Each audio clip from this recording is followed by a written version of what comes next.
الكرام السلام عليكم يا شهداء أحد السلام عليكم دار قوم مؤمنين وإنا إن شاء الله بكم لاحقون. ഇതാണ് ഇപ്പോൾ ഉഹദ് മല. മുന്നോട്ട് നിൽക്കുന്ന പർവ്വത നിരയാണ് ഉഹദ് മല. ഉഹദ് മലന്റെ താഴ്ഭാഗത്ത് ഈ കാണുന്ന കോമ്പൗണ്ടിന്റെ ഉള്ളിലാണ് ഉഹദ് യുദ്ധം നടന്നത്.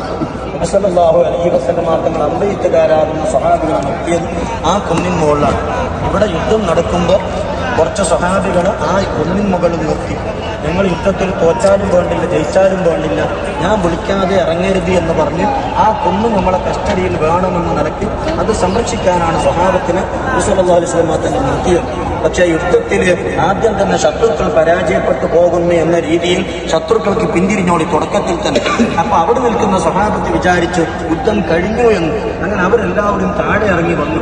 നബി സല്ലല്ലാഹു അലൈഹി വസല്ലം തങ്ങള് അവർക്കൊരു ക്യാപ്റ്റൻ, ഒരു അമീറിനെ കൊടുത്തിരുന്നു, അബ്ദുല്ലാഹ് ഇബ്നു ജുബൈർ റളിയല്ലാഹു അൻഹു. മഹാനവർകൾ പറഞ്ഞു നബി സല്ലല്ലാഹു അലൈഹി വസല്ലം വിളിക്കാതെ ഇറങ്ങാൻ പാടില്ല.